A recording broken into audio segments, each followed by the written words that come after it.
Lang जिंग को लगा कि दक्ष कुछ अलग दिख रहा है। उसके चारों ओर एक मायावी शक्ति थी जो उसे घेरे हुए थी। क्या उसे कोई सफलता मिलने वाली है? उसने दक्ष को देखते हुए बुदबुदाया। हे भगवान, ये बच्चा अजीब है, उसने दक्ष की ओर देखते हुए कहा। वो वापस मुड़ा और कमरे से बाहर चला गया क्योंकि वो दक्ष की साधना में बाधा नहीं डालना चाहता था और वो कई दिनों तक इंतजार भी नहीं करना चाहता था। जब वह अपनी साधना पूरी कर ले तो उससे कहो कि मुझसे संपर्क करे, उसे ये ताबीज दे दो। जब जरूरत हो तो वह इसका इस्तेमाल करके मुझे बुला सकता है। साथ ही आस पास के माहौल पर भी नजर रखना, उसे कोई नुकसान नहीं पहुंचना चाहिए। लैंग जिंग ने आंगन से बाहर निकलते हुए कहा। मैं अपनी चाय भी पूरी नहीं कर पाया, मुझे इतनी जल्दी वहां से निकलना पड़ा। जब मुझे पता चला कि उसने क्या किया ताकि उसकी जान बच सके, इतना सब होने के बाद मुझे उसे डांटने का भी मौका नहीं मिला। उसने आह भरते हुए अपने पंख वाले शेर के ऊपर चढ़कर वहां से चला गया। दक्ष अभी भी अपने मार्शल स्पेस के अंदर खोया हुआ था और उसे पता नहीं था कि लैंग जिंग उसे ढूंढने आया था और यहाँ तक कि चला भी गया था। जैसे ही उन्होंने भ्रम विधि बीज पर काम शुरू किया, अंततः उन्हें विधि बीज के पीछे की जटिलताओं का पता लगने लगा। जैसे जैसे वो उसे देखता रहा, उसे लगा कि वह किसी भ्रम में जी रहा है, कुछ भी वास्तविक नहीं था। यहाँ तक कि वह दुनिया भी जिसे वह वास्तविक समझता था, वास्तविक नहीं थी। ये कुछ और नहीं बल्कि वास्तविकता का भ्रम था, ठीक उसके सामने मौजूद भ्रमात्मक बीज के समान। उसके भ्रम पर प्रतिबंध, सीमाएं, ये सब एक भ्रम था जिसे वह खुद नहीं तोड़ पाया था। उसे लग रहा था कि जब तक वह भ्रम पर काबू पा लेगा, उसके भ्रम कौशल पर लगा भ्रम का ताला खुल जाएगा। धीरे धीरे दिन बीतते गए। दक्ष ने अपने कानून के पीछे छिपे रहस्यों को समझने के लिए ये दिन समझ बूझकर बिताए। जब दक्ष अपने आंगन के अंदर था तो बाहर संप्रदाय पूरी तरह से अराजकता में था क्योंकि नई रैंकिंग सूची अभी सामने आई थी। वो अज्ञात लड़का जो अभी संप्रदाय में शामिल हुआ था, अब शक्ति रैंकिंग में तीसरे स्थान पर था। रैंकिंग में पहले स्थान पर म्यू नामक व्यक्ति था जिसके 2167 अंक थे। ताकत रैंकिंग में दूसरे स्थान पर 2150 अंकों के साथ चू मियाओ थे। और अंत में रैंकिंग में तीसरा व्यक्ति वह नया खिलाड़ी था जो अचानक से सामने आया। ये 2149 अंकों के साथ दक्ष था। वह ताकत रैंकिंग में दूसरे स्थान पर आने से सिर्फ 1 अंक पीछे था। सू जेन, जो पहले तीसरे स्थान पर थी, अब चौथे स्थान पर आ गई है। उसके नीचे की सभी लड़कियां भी 1 स्थान नीचे खिसक गई है। इसके अलावा कोई और बदलाव नहीं हुआ। रैंकिंग देखकर कुछ शिष्य आश्चर्यचकित हो गए। वे जल्दी से वहां से चले गए और दूसरों को रैंकिंग में हुए बदलाव के बारे में बताया। उनमें से किसी ने भी यह उम्मीद नहीं की थी कि एल्डर लैंग जिंग का शिष्य इतनी कम उम्र में इतना ऊंचा पद हासिल कर लेगा।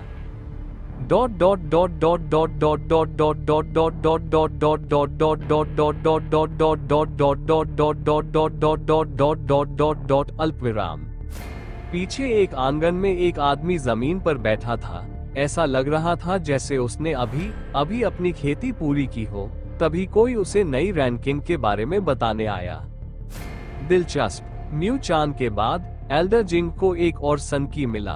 बिल्कुल भी बुरा नहीं है, आदमी ने मुस्कुराते हुए कहा। वो म्यू जेन था जो शक्ति रैंकिंग में प्रथम स्थान पर था। एक अन्य स्थान पर एक लड़की को भी यह जानकारी मिली थी। वो मुझसे सिर्फ 1 अंक पीछे है। क्या तुमने नहीं कहा था कि वह 16 साल का है? वो मुझसे ज्यादा मजबूत कैसे हो सकता है? लड़की ने चेहरे पर हैरानी के भाव के साथ कहा। लड़की की उम्र 20 वर्ष के आसपास लग रही थी। वहां एक और लड़की थी जिसे ये जानकारी मिली, लेकिन वह बहुत खुश नहीं थी। वह अभी रैंकिंग में नीचे गिरी है। यह वैसा ही था जैसे उसे किसी अनजान व्यक्ति ने हराया हो जो अभी संप्रदाय में आया था। वह पहले से ही दक्ष से नफरत करने लगी थी। दक्ष को इनमें से कुछ भी पता नहीं था और अगर पता भी होता तो उसे इसकी परवाह नहीं होती क्योंकि उस समय उसके पास अन्य महत्वपूर्ण चिंताएं थी। ये संप्रदाय के अंदर लॉन्ग चेन का 7वां दिन था और उसने अंततः अपनी आंखें खोली।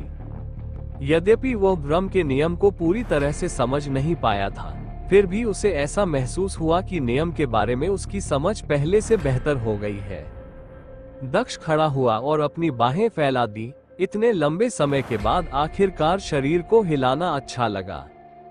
वो अपने कमरे के दरवाजे की ओर जा रहा था कि अचानक उसे शरीर में दर्द महसूस हुआ। ऐसा लग रहा था जैसे हजारों जहरीली चींटियां उसके शरीर को काट रही हों। उफ, यह क्या हो रहा है? वो दर्द से कराहते हुए घुटनों के बल गिर पड़ा। वो ये समझने की कोशिश कर रहा था कि क्या हो रहा है, तभी उसे अचानक याद आया कि उसके शरीर में जहर है। उसे 1 और सप्ताह तक जहर को निष्क्रिय रखने के लिए एक दमनकारी गोली लेनी थी। उसे लैंग जिंग ने पहले ही गोली दे दी थी। समझ के कारण वह पूरी तरह से भूल गया था कि उसे यहाँ लाए हुए 7वां दिन होने वाला था। उसने वह गोली निकाली जो उसे काले वस्त्रधारी बुजुर्ग लैंग जिंग ने दी थी और उसे निगल लिया। उसका दर्द लगातार बढ़ रहा था, लेकिन कुछ मिनटों के बाद जहर का असर बंद हो जाने से दर्द बंद हो गया। वह आदमी झूठ नहीं बोल रहा था। उसने मेरे अंदर एक अजीब सा जहर डाला था। ये असर, मैंने किसी जहर के ऐसे एहसास के बारे में नहीं सुना। दक्ष ने कमजोरी से कहा और खड़ा हो गया। उसने बाहर जाने का विचार त्याग दिया और वापस अपने बिस्तर पर चला गया। वो बिस्तर पर गिर पड़ा और सो गया। डार्क सोल संप्रदाय से बहुत दूर एक साम्राज्य था। इस साम्राज्य को धधकते सूर्य साम्राज्य के नाम से जाना जाता था। यह उत्तरी चंद्र साम्राज्य का पड़ोसी था। एक और बात जो महत्वपूर्ण थी वह ये थी कि जी शान साम्राज्य का दूसरा राजकुमार था।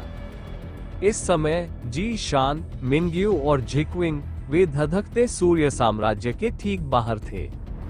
जी शान, मिंग्यू और जिकी ब्लेजिंग सन एम्पायर के ठीक बाहर खड़े थे। वे दिन रात यात्रा करते रहे ताकि वे शीघ्रता से धधकते सूर्य साम्राज्य तक पहुंच सके। सौभाग्यवश पूरी यात्रा के दौरान उन्हें किसी बड़ी परेशानी का सामना नहीं करना पड़ा। यद्यपि उन्हें कुछ डाकू समूहों का सामना करना पड़ा, लेकिन उनसे आसानी से निपटा गया। उन्होंने पूरी यात्रा के दौरान अपने चेहरे को अपने लबादों के नीचे छिपाए रखा क्योंकि जी शान कुछ हत्यारों का निशाना था। हालांकि जी शान को अपने ऊपर हुए पहले हमले के बाद हत्यारों का सामना नहीं करना पड़ा, लेकिन दक्ष से मिलने से पहले उसने फिर भी सावधानी बरतने का फैसला किया। लंबी यात्रा के बाद वे अंततः धधकते सूर्य साम्राज्य तक पहुंच गए। हालांकि यह अभी भी उनका गंतव्य नहीं था।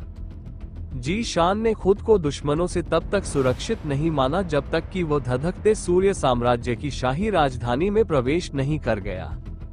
वे धधकते सूर्य साम्राज्य में प्रवेश कर गए और पूरी गति से आगे बढ़ गए। यद्यपि उन्होंने बिना किसी ब्रेक के यात्रा की, फिर भी उन्हें साम्राज्य की शाही राजधानी तक पहुंचने में 6 घंटे लग गए। जी शान अपनी आत्मा भक्षण करने वाले भेड़िए पर सवार था, जबकि मिंग्यू और झिकिंग डाक हाउस पर थे। उन्हें शहर के प्रवेश द्वार से ठीक पहले रुकना पड़ा क्योंकि उनके सामने गाड़ियां थीं जो जांच से गुजर रही थीं। ये सर्वविदित तथ्य था कि शाही राजधानी में सुरक्षा व्यवस्था अधिक कड़ी थी क्योंकि शाही परिवार और संप्रदाय वहां थे। जांच पूरी होने के बाद गाड़ियां शहर में प्रवेश कर गईं। आत्मा भक्षण करने वाले भेड़िए और काले घोड़े ने जी शान और अन्य लोगों को आगे बढ़ाया और गार्डों के ठीक सामने रुक गए। शाही रक्षकों को थोड़ा आश्चर्य हुआ जब उन्होंने आत्मा भक्षी भेड़िए को देखा क्योंकि उनके शाही राजकुमार के पास भी एक ऐसा ही जानवर था। आप कौन हैं और शाही राजधानी में प्रवेश करने का आपके पास क्या कारण है? शाही रक्षक ने पूछा। मैं दूसरा राजकुमार जी शान हूँ।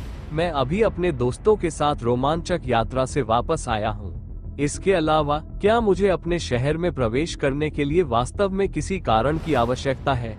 जी शान ने मुस्कुराते हुए अपना चेहरा दिखाते हुए कहा। उन्होंने दूसरे राजकुमार की शाही मुहर भी दिखाई। महाराज, गार्डों ने घुटने के बल बैठकर जी शान का अभिवादन किया। ठीक है, अब एक तरफ हट जाओ और मुझे अंदर आने दो, मुझे और भी जरूरी काम निपटाना है, जी शान ने आदेश दिया।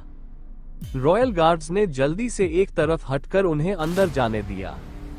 जीशान और आत्मा भक्षण करने वाले भेड़िए ने नेतृत्व संभाला, जबकि डाका हॉर्स पर सवार लड़कियां उनके पीछे थीं। कुछ ही मिनटों के बाद वे अंततः शाही महल में पहुंच गए। वे सभी जानवरों से उतर गए और जीशान ने उन्हें अपने जानवरों के थैले में वापस भेज दिया। वे जीशान के नेतृत्व में और लड़कियों के पीछे पीछे शाही महल में दाखिल हुए। सभी सेवकों ने अपने दूसरे राजकुमार को पहचान लिया और उसे देखते ही सलाम किया। जीशान ने प्रशंसा में अपना सिर हिलाया और आगे बढ़ गया। वे शाही महल के लंबे गलियारों से होकर चले। अगर यह छोटा भाई शान नहीं है तो आप बहुत जल्द वापस आ जाओगे भाई। एक आदमी जो देखने में 20 साल के आसपास का लग रहा था, अपने कमरे से बाहर निकला ही था कि उसने जीशान को देखा। वह साम्राज्य। तो दोस्तों, आखिर कहानी में आगे क्या होगा, यह जानने के लिए नॉवेल ऑफ किंग चैनल को सब्सक्राइब करें। और अगर कहानी आप सभी को पसंद आए तो वीडियो को लाइक, कमेंट और शेयर जरूर करें। आपके एक कमेंट और लाइक से हमें स्टोरी वीडियो बनाने के लिए मोटिवेट मिलता है। धन्यवाद। राज्य के पहले राजकुमार जीशेन थे। साम्राज्य में इस समय कोई युवराज नहीं था, क्योंकि चौथे युवराज, जिन्हें युवराज घोषित किया गया था, की मृत्यु हो चुकी थी। क्या आप उम्मीद कर रहे थे कि मैं वापस नहीं आऊंगा भाई? जीशान ने बिना मुस्कुराए कहा। पहले तो वह ज्यादा विनम्रता से पेश आता, लेकिन उसे पक्का यकीन था कि जीशेन ने जाने से पहले उसे जहर दे दिया था। जीशेन के लिए उसके मन में जो बुनियादी सम्मान था, वह भी खत्म हो चुका था। तुम्हारा मूड खराब लग रहा है, क्या यात्रा के दौरान कुछ हुआ? जीशेन को उसके रूखे लहजे से कोई परेशानी नहीं हुई। उसने फिर भी दयालु और उदार व्यवहार किया। तुम्हारी तरह खूबसूरत लड़कियां कौन है? क्या तुमने अपने लिए पहले से ही रखेले ढूंढ ली है? जीशेन ने लड़कियों की ओर देखते हुए आगे कहा। वे मेरी बहनें हैं। इसके अलावा मेरे पास इस समय बर्बाद करने के लिए समय नहीं है। मुझे शाही पिता से मिलना है, इसलिए कृपया मुझे माफ करें भाई, जीशान ने कहा जब वह मिंग्यू और झिकी के साथ जीशेन के पास से गुजरा। जैसे ही वे चले गए, जीशेन के चेहरे की मुस्कान तुरंत गायब हो गई। उसका पहले का दयालु चेहरा अब काफी निर्दयी लग रहा था। वो अपने कमरे में वापस चला गया। जीशान ने अपने पिता के कमरे का दरवाजा खटखटाया। उनके पिता की हालत अच्छी नहीं थी, इसलिए वे अपना अधिकतर समय अपने कमरे के अंदर ही बिताते थे। अंदर आ जाओ, अंदर से आवाज आए। जीशान ने दरवाजा खोला और अंदर आ गया। पिताजी, उसने एक घुटने पर बैठकर अभिवादन किया। मिंग्यू और झिकविंग ने भी थोड़ा झुककर प्रणाम किया। उसके सामने बिस्तर पर एक आदमी लेटा हुआ था। वह आदमी पहले राजकुमार और दूसरे राजकुमार से बिल्कुल अलग मोटा था। उसका चेहरा भी गोल मटोल था। यद्यपि वह व्यक्ति शारीरिक रूप से स्वस्थ दिख रहा था, परंतु उसकी आंखों में कमजोरी साफ देखी जा सकती थी। छोटे शान, तुम बहुत जल्दी वापस आ गए। बाहर तुम्हारा रोमांच कैसा रहा? आदमी ने मुस्कुराते हुए पूछा। यह अच्छा नहीं था पिताजी, मुझे आपसे इस बारे में बात करनी है। जीशान ने इनकार में अपना सिर हिलाते हुए कहा। पहले मैं उनका परिचय करा दूं। वो मिंग्यू है और यह झिकी है। वे दोनों मेरी बहनों जैसी है। मुझे उम्मीद है कि आपको उनके यहाँ होने से कोई आपत्ति नहीं होगी। खैर, वापस विषय पर आते हैं। जीशान ने साम्राज्य छोड़ने के बाद से अपने साथ हुई हर घटना का वर्णन करना शुरू किया। उन्होंने अपने ऊपर हुए हत्या के प्रयास और उसके बाद के अपने सफर के बारे में बताया। सम्राट जितना अधिक सुनता गया, उतना ही आश्चर्यचकित होता गया। सौभाग्य से वह ज्यादा चिंतित नहीं हुआ, क्योंकि वह देख सकता था कि जीशान उसके सामने सुरक्षित खड़ा था। मुझे विश्वास नहीं हो रहा है कि किसी ने साम्राज्य के बाहर आप पर हमला करने की हिम्मत की। मैं किसी को जांच के लिए भेजूंगा और अपराधी का पता लगाऊंगा, सम्राट ने गुस्से से कहा। साम्राज्य के बाहर ही राजकुमार पर हमला होना एक गंभीर मामला था। ये सब नहीं है पिताजी। जब हम अस्थायी शिष्यों के रूप में बीस्ट हॉल में दाखिल हुए, जीशान मुख्य भाग पर आ गए। वो जिस चीज के बारे में बात करना चाहते थे। बीस्ट हॉल शाखा को रहस्यमय पुरुषों द्वारा नष्ट कर दिया गया था। ब्लैक रोबेड और रेड रोबेड स्काई रियल्म कल्टीवेटर्स। सम्राट जी म्यू ने ये सुनकर भौहें सिकोड़ ली। उसे कुछ हद तक एहसास हो गया था कि दुश्मन कौन है, हालांकि उसे यकीन नहीं हो रहा था कि उन्होंने इतनी दूर एक शाखा पर हमला किया है। अगर मैं गलत नहीं हूं तो हमलावर डार्क सोल संप्रदाय से थे, उसने चेहरे पर गंभीर भाव लाते हुए कहा। डार्क सोल सेक्ट, मैंने उनके बारे में पहले कभी क्यों नहीं सुना? जी शान ने आश्चर्य से कहा। आप अभी उस स्तर पर नहीं है। डार्क सोल संप्रदाय दुष्ट संप्रदायों में से एक है, चूंकि बीस्ट संप्रदाय एक धार्मिक संप्रदाय है, इसलिए दोनों के बीच कई झड़पें हुई हैं। हालांकि मैं 100% निश्चित नहीं हो सकता कि यह वे ही थे, लेकिन मुझे पता है कि उनके बुजुर्गों को उनके वस्त्रों के रंग के आधार पर वर्गीकृत किया जाता है। लाल वस्त्रधारी बुजुर्ग पृथ्वी क्षेत्र के शीर्ष साधक होते हैं, जबकि काले वस्त्रधारी बुजुर्ग आकाश क्षेत्र के साधक होते हैं। आपके विवरण से ये सबसे अधिक संभावना है कि वे ही हैं। दुर्भाग्य से मुझे नहीं पता कि मुख्य डार्क सोल संप्रदाय कहाँ स्थापित है, सम्राट जी म्यू ने समझाया। पिताजी, कृपया हमें जानकारी लेकर बीस्ट हॉल जाने की अनुमति दें, हमें उन्हें सूचित करना चाहिए, जी शान ने कहा। मैं तुम्हें जाने नहीं दे सकता। अगर मैं तुम्हें उनका स्थान बता दूं तो यह नियमों के विरुद्ध होगा। इसके अलावा तुम्हें उन्हें व्यक्तिगत रूप से सूचित करने की आवश्यकता नहीं है, उन्हें अब तक जानकारी मिल चुकी होगी, सम्राट जी म्यू ने अपना सिर हिलाते हुए कहा। कृपया हमें जाने दीजिए पिताजी, उन्हें शाखा के विनाश के बारे में कैसे पता चल सकता है? जी शान समझ नहीं पाया। डार्क सोल सेक्ट इतना विशाल अस्तित्व है, आपको क्या लगता है कि वे बीस्ट हॉल की एक शाखा को क्यों नष्ट करेंगे? सबसे अधिक संभावना है यह उन्हें भड़काने के लिए है। उन्होंने खुद ही मुख्य बीस्ट हॉल को सूचित किया होगा कि उन्होंने क्या किया, सम्राट जी म्यू ने कहा। फिर भी पिताजी, हमें अपनी तरफ से भी उन्हें सूचित करना चाहिए। मुझे यकीन है कि अगर मैं वहां जाऊंगा तो वे समझ जाएंगे। हम उनकी मदद से अपने दोस्त को भी वापस ले जा सकते हैं। जी शान ने अपने पिता को मनाने की कोशिश की, लेकिन ऐसा लगता था कि यह काम नहीं कर रहा था। मैं समझता हूँ कि तुम अपने दोस्त की परवाह करते हो, लेकिन मुझे यकीन है कि वह अब तक मर चुका होगा। डार्क सोल सेक्ट में कोई भी दयालु लोग नहीं है जो मारने से डरते हैं। वे किसी भी अवसर पर हत्या कर देते हैं। ये सिर्फ एक झूठी उम्मीद है जिसे तुम जीवित रख रहे हो। हार मान लो बेटा, उसने कहा। लेकिन पापा, नहीं, लेकिन मेरा निर्णय अंतिम है। मैं तुम्हें बीस्ट हॉल में नहीं भेज रहा हूँ। यह ऐसा कुछ नहीं है जिसमें तुम्हें शामिल होने की जरूरत है। तुम जा सकते हो। जी शान ने बोलने की कोशिश की, लेकिन सम्राट ने उसे रोक दिया और उसे जाने का आदेश दिया।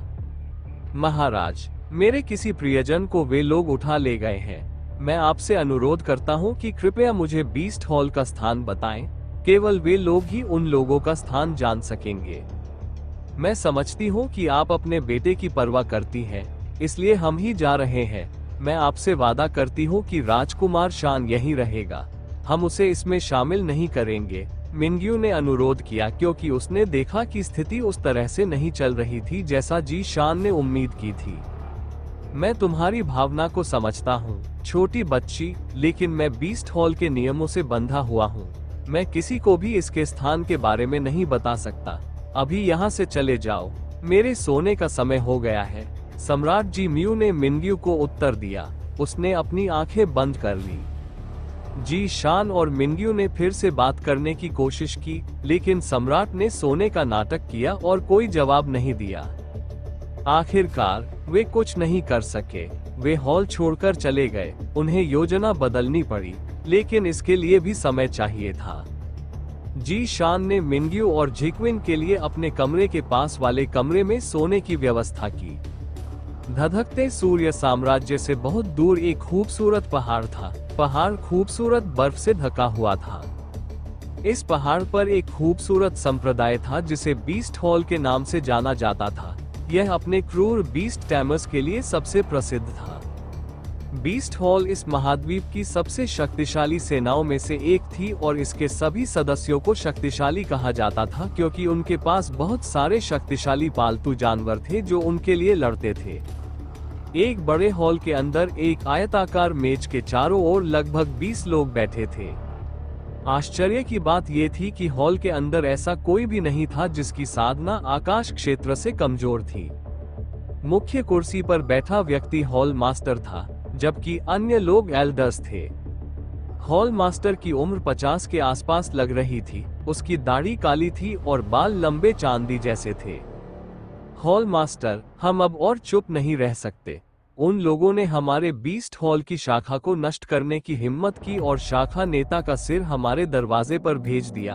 वे स्पष्ट रूप से हमें भड़का रहे हैं, बुजुर्गों में से एक ने कहा।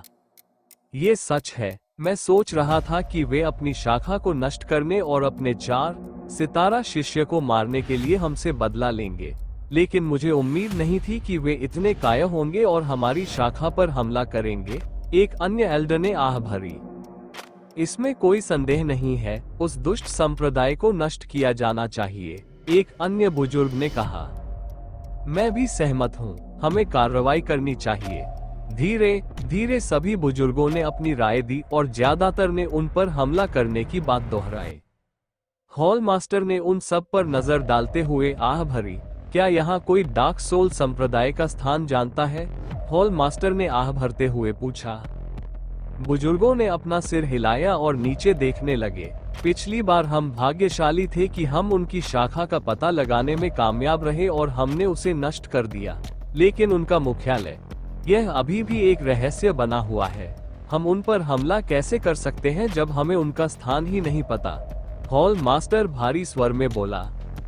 अगर एल्डर जू ने उस 4 स्टार शिष्य को नहीं मारा होता तो हम उनका स्थान पता कर सकते थे, एक बुजुर्ग ने झुंझलाहट में कहा, जब उसने एक गंजे बुजुर्ग की ओर देखा। अरे, क्या तुम इसके लिए मुझे दोष देना बंद कर सकते हो? वो लड़का पागल था। मैंने उसे पकड़ने की कोशिश की, लेकिन वह आश्चर्यजनक रूप से शक्तिशाली था। मेरे पास उसे मारने के अलावा कोई विकल्प नहीं था, एल्डर जू ने ऊंची आवाज में जवाब दिया। उसे एहसास हुआ कि डार्क सोल सेक्ट के 4 स्टार शिष्य की हत्या करके उसने गलती की है, लेकिन उसे ये दोष पसंद नहीं आ रहा था जो हर कोई उस पर डाल रहा था। ठीक है, बहस करना बंद करो। इस समय हमारी मुख्य प्राथमिकता डार्क सोल संप्रदाय का स्थान ढूंढना और उसे नष्ट करना है। सभी लोग अपने प्रयास बढ़ाएं। हमें उन्हें ढूंढना है और अपना बदला लेना है।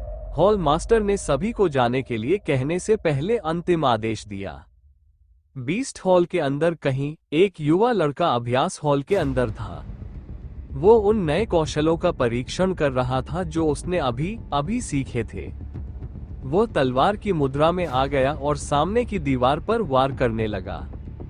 अभ्यास कक्षों की दीवारें इस प्रकार बनाई गई थी कि यदि कोई पृथ्वी क्षेत्र का शीर्ष साधक भी उन पर हमला कर दे तो भी उन्हें कोई नुकसान नहीं पहुंचेगा। लेकिन आश्चर्य की बात यह है कि एक 18-19 वर्षीय लड़के के हमले से दीवार पर निशान पड़ गए। वो एक और वार करने ही वाला था कि अचानक उसने अपनी जेब से एक ताबीज निकाला। हॉल मास्टर, संदेश सुनते ही वो आश्चर्य से बोला। वो अभ्यास क्षेत्र से बाहर निकलकर हॉल मास्टर के स्थान की ओर चला गया। उसे वहां पहुंचने में करीब 20 मिनट लगे। उसने दरवाजा खटखटाया। अंदर आ जाओ, अंदर से आवाज आए। लड़के ने दरवाजा खोला और अंदर घुस गया। नमस्कार मास्टर, लड़के ने थोड़ा झुककर बीस्ट हॉल के हॉल मास्टर का अभिवादन किया। आह जिचुआन, बैठ जाओ, हॉल मास्टर ने मुस्कुराते हुए कहा। आप सोच रहे होंगे कि मैंने आपको यहाँ क्यों बुलाया है। आपने प्राचीन अन्वेषण के बारे में तो सुना ही होगा, है ना? हॉल मास्टर ने मुस्कुराते हुए कहा। हॉल मास्टर की बातें सुनकर लड़के के चेहरे पर आश्चर्य झलक उठा। ठीक है, प्राचीन अन्वेषण का समय निकट है। चूंकि आप हॉल के मुख्य शिष्य हैं, इसलिए मैं चाहता हूं कि आप बीस्ट हॉल की टीम का नेतृत्व करें। आप क्या कहते हैं? हॉल मास्टर ने समझाया। यह मेरे लिए खुशी की बात होगी गुरु जी। मैं वास्तव में आभारी हूं कि आपने मुझे इस पद के योग्य समझा। मैं वादा करता हूं कि आप निराश नहीं होंगे, जिचुआन नाम के लड़के ने चेहरे पर उत्साहित मुस्कान के साथ कहा। ठीक है, यह अच्छी बात है। टीम का चयन होने के बाद मैं आपको और जानकारी दूंगा, हॉल मास्टर ने कहा। लड़का जाने की अनुमति पाकर खड़ा हुआ और चला गया। सुबह हो चुकी थी जब दक्ष अंततः अपनी गहरी नींद से जागा। कमरे से बाहर जाने से पहले उसने अपनी बाहें फैलाते हुए जम्हाई ली। मास्टर, सुप्रभात, मान गू ने दक्ष का अभिवादन किया। गुड मॉर्निंग, मान गू, दक्ष ने जवाब दिया। लंबी नींद के बाद वो कुछ हद तक अच्छे मूड में था।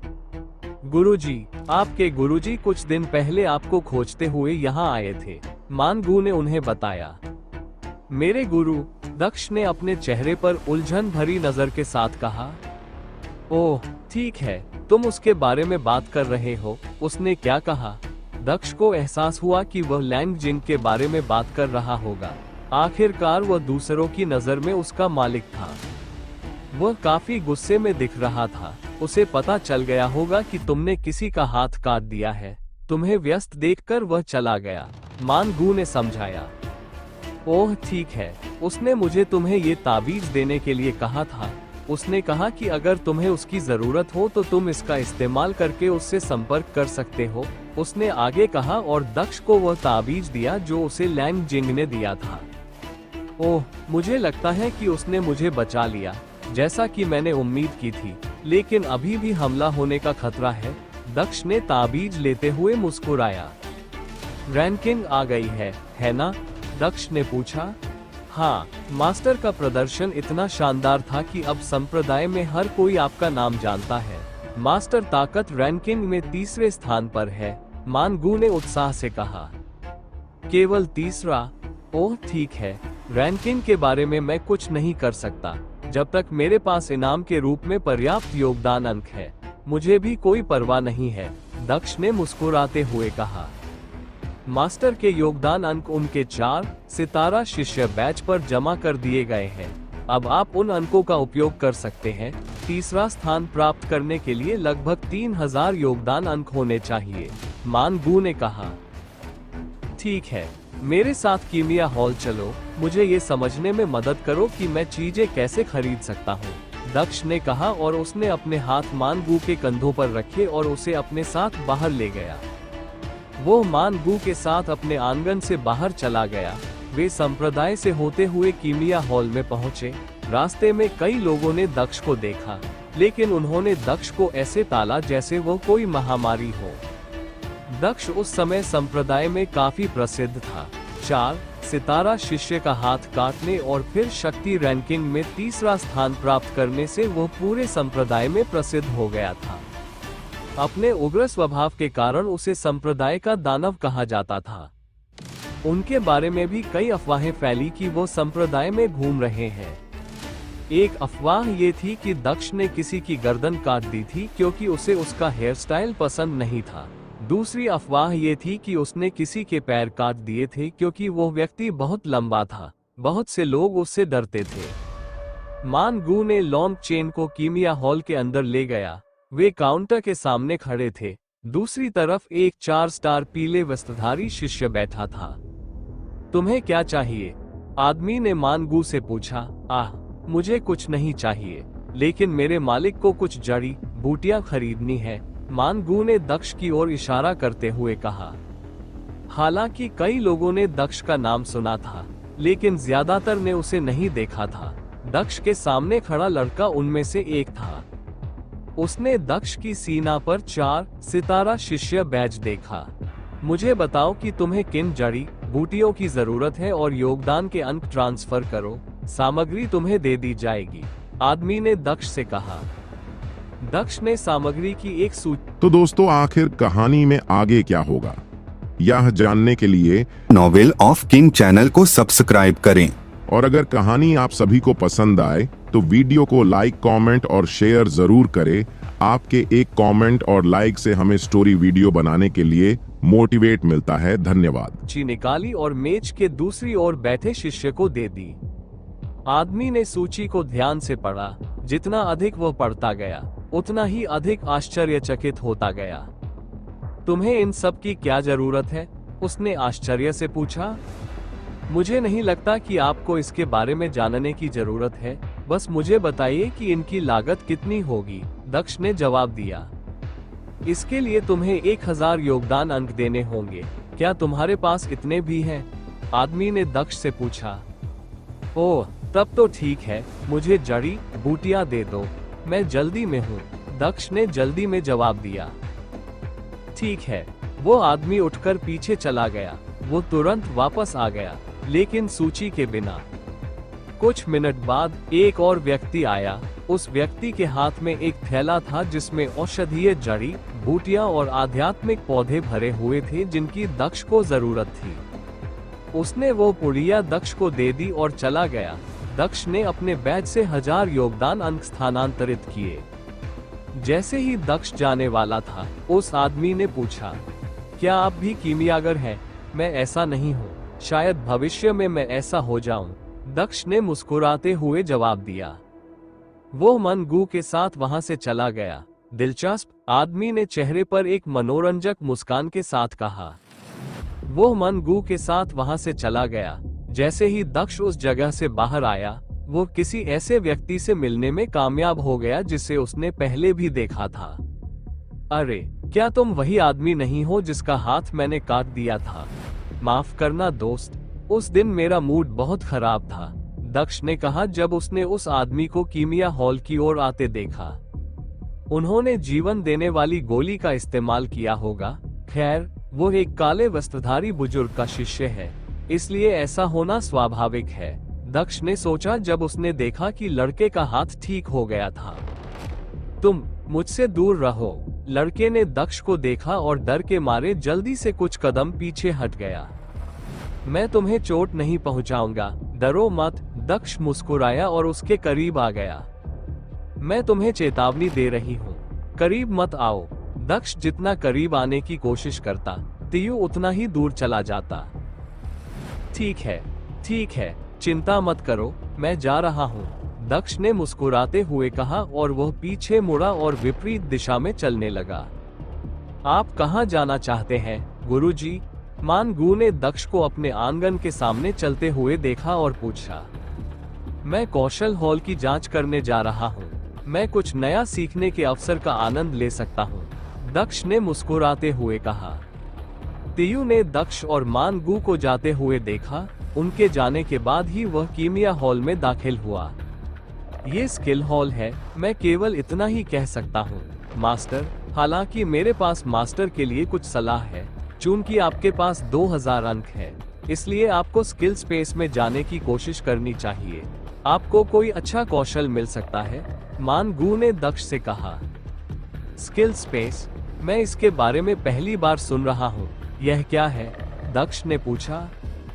कौशल हॉल के अंदर प्रत्येक कौशल के लिए योगदान अंक खर्च होते हैं। कुछ कौशल 1 लाख अंकों के होते हैं, जबकि कुछ 10 अंकों के होते हैं। कौशल का चयन करने के 2 तरीके हैं। पहला है 1 का चयन करना और सामान्य रूप से भुगतान करना, और दूसरा है कौशल स्थान में प्रवेश करना। यह एक विशेष स्थान है जहां आप कोई भी कौशल प्राप्त कर सकते हैं। हर प्रयास में 2000 अंक खर्च होते हैं। भुगतान करने के बाद आपको एक विशेष स्थान पर भेजा जाता है जहां लाखों कौशल मौजूद होते हैं। आपकी किस्मत और आपकी क्षमता के आधार पर एक कौशल खुद ही आपके पास आता है। एकमात्र नकारात्मक पक्ष ये है कि आप कोई कौशल नहीं चुन सकते। यदि कोई कौशल आपके पास नहीं आता है तो 2000 योगदान अंक बर्बाद हो जाते हैं, मानगू ने समझाया। ओह, तो यह एक लकी ड्रॉ की तरह है, दिलचस्प है। क्या मुझे कुछ और भी ध्यान में रखना चाहिए? दक्ष ने अपने चेहरे पर एक मनोरंजक भाव के साथ पूछा। ध्यान रखने वाली एकमात्र बात यह है कि आपको जबरदस्ती कोई कौशल नहीं लेना चाहिए। आप कौशल स्थान के अंदर केवल एक ही कौशल का चयन कर सकते हैं, मानगू ने उत्तर दिया। ठीक है, यह एक दिलचस्प बात लगती है। मैं इसे आजमा सकता हूँ और जोखिम उठा सकता हूँ। आप वापस जा सकते हैं, इसमें कुछ समय लग सकता है, दक्ष ने मुस्कुराते हुए कहा जब वह कौशल हॉल में दाखिल हुआ। एक 4 सितारा शिष्या कौशल हॉल के अंदर एक कुर्सी पर बैठी थी। वो एक किताब पढ़ रही थी। लड़की 18-19 साल की लग रही थी। दिलचस्प है, डार्क सोल संप्रदाय काफी अलग है। सभी महत्वपूर्ण स्थानों को 4 सितारा शिष्यों के लिए छोड़ दिया गया है। वो स्किल हॉल एल्डर की निजी शिष्या होनी चाहिए। दक्ष ने बड़बड़ाते हुए कहा। लड़की किताब में इतनी तल्लीन थी कि उसने अपने पास खड़े दक्ष को नोटिस ही नहीं किया। आह मिस, क्या आप ही इस जगह को संभाल रही हैं? दक्ष ने विनम्रता से पूछा। लड़की ने अपनी किताब नीचे कर दी और सिर उठाकर उस व्यक्ति की ओर देखने लगी जिसने बात कही थी। मैं हूँ, क्या आप यहाँ कोई हुनर सीखने आए हैं? उसने स्पष्ट भाव से पूछा। हाँ, वरना कोई यहाँ क्यों आएगा? दक्ष ने मुस्कुराते हुए कहा। सच है, वैसे भी मैंने तुम्हें यहाँ पहली बार देखा है, उसने कहा। हाँ, मैं इस संप्रदाय में नया हूँ, दक्ष ने उत्तर दिया। लड़की ने दक्ष की सीना पर 4 सितारा बैज देखा और पूछा। 1 मिनट रुको, तुम एक नई 4 सितारा शिष्या हो? क्या तुम वही हो जिसे दक्ष कहा जाता है? संप्रदाय की निर्दयी नवागंतुक। लड़की ने अपने चेहरे पर दिलचस्पी भरी नजर से कहा। निर्दयी नवागंतुक, मुझे नहीं पता था कि मैंने ऐसा उपनाम सुना है, लेकिन मैं वास्तव में दक्ष हूँ। आप कौन हो सकते हैं? उसने पूछा। मैं चू मियाओ हूँ, लड़की ने चेहरे पर गर्व के भाव के साथ उत्तर दिया। ओह, लान क्रिया ने सहजता से उत्तर दिया। अरे, क्या तुम नहीं जानते कि मैं कौन हूँ? लड़की ने पूछा क्योंकि उसने देखा कि दक्ष के चेहरे पर कोई बदलाव नहीं आया था। माफ करना, मैं संप्रदाय में नया हूँ, इसलिए मैं किसी को नहीं जानता। क्या तुम कोई ऐसे व्यक्ति हो जिसके बारे में मुझे जानना चाहिए? दक्ष ने अपने चेहरे पर उलझन भरी नजर के साथ जवाब दिया। मैं चू मियाओ हूँ, ताकत की रैंकिंग में दूसरे स्थान पर हूँ, आपसे ठीक ऊपर, लड़की ने मुस्कुराते हुए कहा। ओह, दूसरे स्थान पर आने के लिए बधाई, आपको न पहचान पाने के लिए क्षमा करें, मैंने शक्ति रैंकिंग की जांच नहीं की थी, दक्ष ने कहा। ओह, दूसरे स्थान पर आने के लिए बधाई, आपको न पहचान पाने के लिए क्षमा करें, मैंने शक्ति रैंकिंग की जांच नहीं की थी, दक्ष ने कहा। क्या तुमने अपनी रैंक देखने के लिए रैंकिंग की जांच नहीं की? उसने आश्चर्य से पूछा। नहीं, किसी ने मुझे मेरी रैंक बता दी है, उन्होंने जवाब दिया। तुम बहुत अजीब आदमी हो, दूसरे लोग तो अपनी रैंक देखकर बहुत उत्साहित होंगे। वैसे भी तुम्हें किस कौशल की जरूरत है? एलिमेंटल स्किल, मार्शल स्किल या कल्टीवेशन स्किल? हमारे पास उन सभी के लिए अलग अलग सेक्शन है, उसने पूछा। मैं इसके बजाय स्किल स्पेस में प्रवेश करना चाहता हूँ, दक्ष ने उसे बताया। तुम स्किल स्पेस में प्रवेश करना चाहती हो? क्या तुम निश्चित हो? हालांकि एक अच्छा कौशल प्राप्त करने की संभावना है, लेकिन एक खराब कौशल प्राप्त करने की संभावना कहीं अधिक है। हो सकता है कि तुम स्किल हॉल में प्रवेश करने के लिए 2000 अंक खर्च करो और 10 अंकों के लायक मॉडल ग्रेड कौशल के साथ बाहर आओ। तुम्हें ध्यान से सोचना चाहिए, लड़की ने दक्ष से कहा। कोई बात नहीं, ये केवल 2000 अंक है, दक्ष ने मुस्कुराते हुए कहा। यद्यपि वो एक कौशल चाहता था, लेकिन एक महान कौशल प्राप्त करने का अवसर एक अच्छा कौशल प्राप्त करने से कहीं बेहतर था। ठीक है, बस जब तुम्हें कोई बेकार हुनर मिल जाए तो रोना मत। मेरे साथ आओ, उसने कहा और सीढ़ियों की ओर चलने लगी। दक्ष उसके पीछे दूसरी मंजिल तक गया। वो एक धातु के दरवाजे वाले कमरे के सामने रुकी। 2000 अंक स्थानांतरित करे, उसने उससे कहा। दक्ष ने उसकी बात सुनी और अपने शेष योगदान अंक स्थानांतरित कर दिए। उसने दरवाजा खोला और दक्ष को अंदर ले गई। कमरा काफी छोटा था, इसका आकार केवल 3 मीटर गुना 5 मीटर था। कमरे के बीच में एक छोटी लकड़ी की मेज थी। मेज के सामने एक कुर्सी रखी थी। लकड़ी की मेज के ऊपर एक छोटी गोलाकार आकृति बनी हुई थी। उस कुर्सी पर बैठो और अपना हाथ उस संरचना के ऊपर रखो, तुम्हें कौशल स्थान पर ले जाया जाएगा। मैं चली जाऊंगी क्योंकि यह तभी काम करता है जब एक व्यक्ति अंदर हो। जब तुम्हारा काम हो जाए तो मुझे फोन कर देना, उसने कमरे से बाहर निकलते हुए कहा और दरवाजा बंद कर दिया। दक्ष मेज के पास गया और कुर्सी पर बैठ गया। उसने अपने सामने बनी संरचना पर अपना हाथ रखा। जैसे ही उसका हाथ संरचना पर टिका, संरचना चमकने लगी।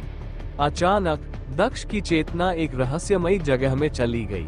उसने खुद को एक खाली जगह में तैरता हुआ पाया। अंतरिक्ष में हजारों रंग बिरंगे गोले तैर रहे थे। ये ओब्स कौशल के कारण ही होंगे, तो मुझे किसी के द्वारा मुझे चुने जाने का इंतजार करना होगा, दक्ष ने सोचा। वो एक शक्तिशाली कौशल प्राप्त करने की आशा कर रहा था। वो उस स्थान पर प्रतीक्षा करता रहा, किंतु कोई भी गोला उसके पास नहीं आया। क्या फालतू बात है, कोई ओब मेरे पास क्यों नहीं आ रहा है? तथाकथित कचरा कौशल भी मुझे नहीं चाहते, दक्ष ने चारों ओर देखते हुए कहा। ऐसा लग रहा था जैसे वे सभी उसके अस्तित्व को अनदेखा कर रहे थे। क्या ये कौशल मुझे अपने योग्य नहीं मानते, या वे खुद को मेरे योग्य नहीं मानते? मैं एक देवता का उत्तराधिकारी हूँ, मैं इस तरह असफल नहीं हो सकता, दक्ष ने दृढ़ निश्चय के साथ कहा। वो चारों ओर देखकर कोई अच्छा कौशल ढूंढने की कोशिश कर रहा था। किसी भी कौशल का मूल्यांकन करना काफी मुश्किल था, क्योंकि उनमें से किसी में कोई आभा नहीं थी। वे सभी एक जैसे आकार और आकृति के थे, केवल एक चीज अलग थी, वह था उनका रंग। वही, दक्ष ने लाल रंग के प्रकाश के गोले की ओर इशारा करते हुए कहा।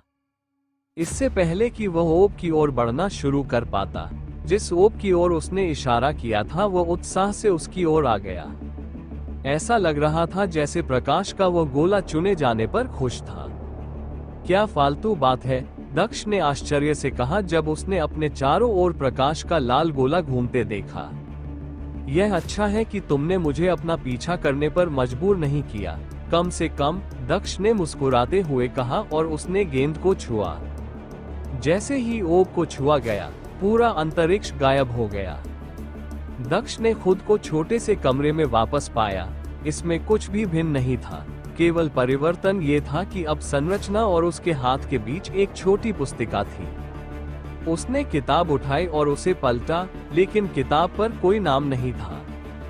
उन्होंने इसे खोला और एक छोटा सा नाम देखा, लेकिन वह नाम पढ़ नहीं सके क्योंकि यह किसी प्राचीन भाषा में लिखा था। जुन, क्या तुम नाम का अनुवाद कर सकती हो? उसने धीरे से जुन को पुकारा। जब कसुन उसके पास आए तो उसने किताब पर नजर डाली और नाम पढ़ा। दिलचस्प है, इसमें कहा गया है कि इस कौशल का नाम जियानवू के 9 चरण है, उसने उसे बताया। जियानवू के 9 कदम, यह एक चाल कौशल की तरह लगता है। 1 मिनट रुको, जियानवू, क्या ये संत राजा जियानवू हो सकता है? उसने अपने चेहरे पर आश्चर्य भरा भाव व्यक्त किया। ऐसा लगता है उसे प्राचीन भाषा का ज्ञान होना चाहिए था, इसलिए ये बहुत संभव है कि उसने ही यह कला लिखी हो। हालांकि मैं 100% निश्चित नहीं हूँ, जुन ने जवाब दिया। लगता है कि मैंने वास्तव में इस अवसर का लाभ उठाया है, दक्ष ने खड़े होते हुए कहा। वह निकास द्वार की ओर चला गया और चला गया। चू मियाओ अभी भी बाहर खड़ा उसका इंतजार कर रहा था। आपको कौन सा कौशल प्राप्त हुआ? उसने पूछा। यही, दक्ष ने उसे दिखाया, लेकिन उसने किताब अपने हाथ में रखी। ये बेकार किताब, तुमने वाकई अवसर बर्बाद कर दिया। ये हुनर 5 योगदान अंकों के लायक भी नहीं है, क्योंकि यह शुद्ध फालतू बातों में लिखा गया है। कोई भी इसे पढ़ नहीं सकता। मुझे तुम पर दया आती है, बेटा, उसने चेहरे पर एक व्यंग्यात्मक मुस्कान के साथ कहा। सब ठीक है, मुझे किसी बात का अफसोस नहीं है, दक्ष ने चेहरे पर मुस्कान के साथ कहा। हालांकि वो 5 योगदान अंकों के लिए ये कौशल प्राप्त कर सकता था, लेकिन यह निश्चित नहीं था। इस बात की कोई गारंटी नहीं थी कि वह इसे पा लेगा। इसे पाना तो दूर की बात है। उनकी राय में ये सब अच्छा ही था। तुम बस यही कह रहे हो। मैं तुम्हारी निराशा समझ सकती हूँ। क्यों ना मैं तुम्हें खाने पर ले चलूं? संप्रदाय में एक छोटा सा रेस्तरां है जो शिष्यों द्वारा चलाया जाता है, उसने कहा और दक्ष के कंधों पर हाथ रखकर उसे सांत्वना दी। ओम, क्या आप व्यस्त नहीं हैं? आप कौशल हॉल के लिए जिम्मेदार है ना? दक्ष ने चेहरे पर एक व्यंग्यात्मक मुस्कान के साथ पूछा। अब और नहीं, मेरे गुरु का दूसरा शिष्य अब कार्यभार संभालेगा। मेरा समय समाप्त हो गया है। मेरे साथ आओ, हम तुम्हें खुश कर देंगे, उसने मुस्कुराते हुए कहा। तभी गुरु ने उसका हाथ पकड़ा और उसे अपने साथ खींच लिया। दक्ष ने लड़की का पीछा किया क्योंकि यह कुछ जानकारी प्राप्त करने का एक अच्छा अवसर था। उसे अभी भी नहीं पता था कि वह उत्तरी चंद्र साम्राज्य से कितनी दूर था। दक्ष जब लड़की के साथ चल रहा था तो उसे एहसास हुआ कि लड़की बहुत बातूनी थी। वह पूरे रास्ते बिना रुके बोलती रही और जिन विषयों पर वह बात कर रही थी वे भी उतने दिलचस्प नहीं थे। उसने कई तरह के कौशलों के बारे में बात की जो वह उन 2000 अंकों के बदले हासिल कर सकता था। एक तरह से ऐसा लग रहा था कि वह उसे उसकी सलाह न सुनने के अपने फैसले पर पछतावा कराने की कोशिश कर रही थी। वह चुप रहे और प्रश्न पूछने के लिए सही अवसर की प्रतीक्षा करने लगे। वे एक छोटी सी इमारत के सामने रुके। यह अभी भी संप्रदाय के अंदर थी, लेकिन केंद्र से काफी दूर थी। इसे एक खाली जगह पर बनाया गया था। आप सोच रहे होंगे कि यह इतनी दूर क्यों है। खैर, तर्क सरल है। कुछ बुजुर्ग नहीं चाहते थे कि भीड़ भाड़ वाली जगहों पर ऐसा स्थान खुले। उन्हें लगा कि इससे संप्रदाय का माहौल खराब होगा। आपके गुरु भी उन्हीं लोगों में से एक थे। वास्तव में वे इसके लिए अनुमति भी नहीं देना चाहते थे, लेकिन कुछ बुजुर्गों ने अपना समर्थन जताया। अंततः उस व्यक्ति को अनुमति मिल गई, लेकिन कुछ शर्तों के साथ। चू मियाओ ने उसे बताया। ये जगह लकड़ी से बनी थी, जिसमें बड़ी बड़ी कांच की खिड़कियां थी और यह एक अच्छा सा छोटा रेस्तरां जैसा लग रहा था। बाहर से देखने पर ऐसा लगता था कि इसमें अधिकतम 100 लोग ही रह सकते हैं। दक्ष उसके पीछे पीछे उस जगह में दाखिल हुआ और यह उसकी अपेक्षा से बिल्कुल अलग था। उस जगह के अंदर 50 लकड़ी की गोल मेजें थीं। हर मेज के चारों ओर 3 कुर्सियां रखी हुई थीं। वहां 2 काउंटर थे, एक पेय के लिए था और दूसरा भोजन के लिए। वरिष्ठ बहन मियाओ, आप यहाँ हैं। मैंने आपको इतने लंबे समय से नहीं देखा। ये लड़का कौन है? 4 स्टार बैज वाला एक लड़का उनके पास आया और पूछा। ओह, हो सकता है कि आपने उसे नहीं देखा हो, लेकिन मुझे पूरा यकीन है कि आपने उसके बारे में सुना होगा। यह इस समय हमारे संप्रदाय का उभरता सितारा है। चू मियाओ ने हल्का सा संकेत दिया। उभरता सितारा? भाई, क्या आप दक्ष हैं? ताकत रैंकिंग में 3रे स्थान पर है? लड़के ने आश्चर्य से पूछा। हाँ, दक्ष ने अपना सिर हिलाते हुए कहा। अद्भुत। चूंकि यह तुम्हारा यहाँ पहला दिन है, इसलिए तुम कुछ भी ले सकते हो। ये तुम्हारे लिए मुफ्त है, लड़के ने मुस्कुराते हुए कहा। जैसा कि दाईहू से उम्मीद थी, तुम जानती हो कि अपना व्यवसाय कैसे चलाना है और रिश्ते कैसे बनाने हैं, चू मियाओ ने चेहरे पर मुस्कान के साथ कहा। वैसे भी मैं उसे कुछ उपहार देने की उम्मीद कर रही थी, लेकिन चूंकि आप इसे हमारे लिए मुफ्त कर रहे हैं, तो ये भी ठीक है। आज उसका दिन बहुत खराब रहा, उसने दक्ष के कंधों पर हाथ रखते हुए कहा। मैं आप लोगों के लिए कुछ स्फूर्तिदायक पेय ले आता हूँ। आपका मूड तरोताजा हो जाएगा और आपको ऊर्जा मिलेगी। आप जहाँ चाहें वहाँ बैठ जाएं, दाईहू ने जाने से पहले कहा। चू मियाओ और दक्ष खिड़की के पास वाली सीट पर बैठे थे। वे दोनों एक दूसरे के सामने थे, जबकि पारदर्शी खिड़की दाईं ओर थी जिससे वे बाहर का नजारा देख सकते थे। केवल 3 स्टार और 4 स्टार शिष्य ही यहाँ आ सकते हैं। दाईहू इस जगह के मालिक हैं, चू मियाओ ने उन्हें बताया। क्या आप उत्तरी चंद्र साम्राज्य के बारे में जानते हैं?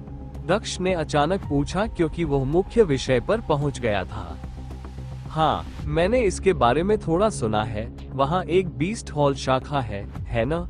मैंने अपने गुरु को एक अन्य एल्डर से इस बारे में बात करते हुए सुना। उन्होंने इस बारे में तब बात की जब वे बीस्ट हॉल की किस शाखा पर हमला करना है, इस पर चर्चा कर रहे थे। उसने जवाब दिया। तुमने ऐसा क्यों पूछा? उसने दक्ष को घूरते हुए पूछा। मेरा एक दुश्मन है जो उत्तरी चंद्र साम्राज्य में रहता है। मैं बस ये जानना चाहता था कि साम्राज्य कितनी दूर है, दक्ष ने पूछा। मुझे सटीक दूरी के बारे में पता नहीं है। मैंने तो बस इतना सुना कि उन्हें वहां पहुंचने में 3 दिन लगेंगे, उसने जवाब दिया। 3 दिन उनके पंख वाले शेरों की शीट पर आधारित होने चाहिए। एक शीर्ष पृथ्वी ग्रेड जानवर जो अपनी ताकत और गति के लिए जाना जाता है। मुझे लगता है कि मुझे इस बात का सामान्य अंदाजा है कि यह कितनी दूर है, दक्ष ने खुद से कहा। दाईहू एक ट्रे लेकर वापस आए जिसमें 3 बड़े गिलास भरे हुए थे।